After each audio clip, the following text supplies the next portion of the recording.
Good afternoon, everyone. Now, my name is Elisabeth Angelica with number 222 4090152. Now, I want to discuss about sexual harassment of women. What is sexual harassment? At first glance, sexual assault and sexual harassment are the same term. In fact, sexual violence is broader in scope than sexual harassment. Meanwhile, sexual harassment is part of sexual violence. Then, what's the difference? According to the World Health Organization or WHO, sexual violence is defined as any behavior carried out by targeting a person's sexuality or sexual organs without the consent, with an element of coercion or threat, including trafficking in a woman for sexual purpose and forced prostitution. Perpetrators of sexual violence are not limited by gender and relationship with the victim. This means that sexual harassment can be carried out by man or woman to anyone, including wife or husband, girlfriend, parents, friends, close relatives, to strangers. Sexual violence can occur anywhere, including home, work, school, or college.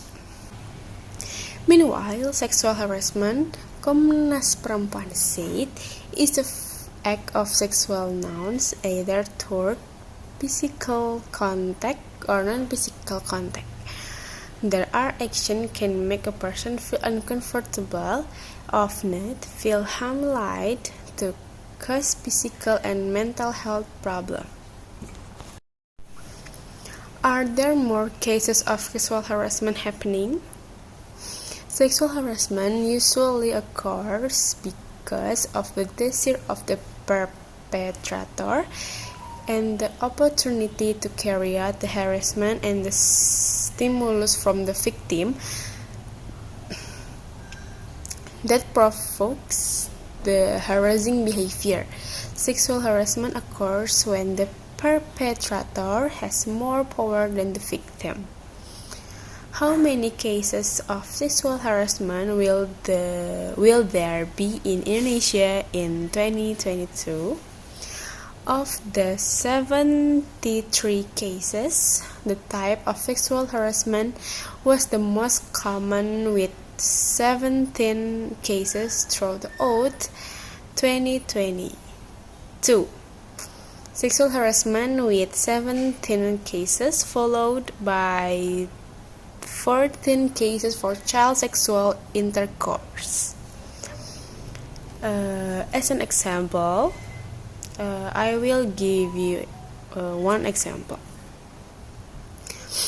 Semarang student forced by lecturer to have a sex. A student at the private campus in Semarang City became a victim of harassment by her own lecturer. He was forced by his lecturer to have sex since last year. The victim knew that perpetrator during the third semester. The perpetrator then often sent messages to the victim, invite him to go out, watch movie, and seduce him with luxury goods. Initially, the victim refused the perpetrator's invitation. However, the perpetrator always persuade the victim. However, while dating, the victim was forced to have sexual relations between 2020 and 2021. At that time, the victim was threatened with the bad grade if she didn't comply with the perpetrator request. He is constantly forced to satisfy the depraved lust of the perpetrator. The victim realized they want to get out of the illegal relationship.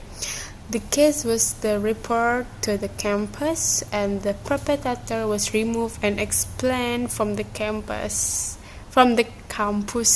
where he taught. For conclusion, what can be taken from this? That sexual violence doesn't look at gender at all, whether male or female. It can still be affected. The perpetrators must change their mindset that the victim is the one who seduces them by dressing or walking. Because it is the thought of the perpetrators that must be changed and not options. As an adult, his way of thinking should also develop and thinking about other people as well. Thank you everyone for listening my discuss today, my presentation today. Having a good day. God bless you and thank you.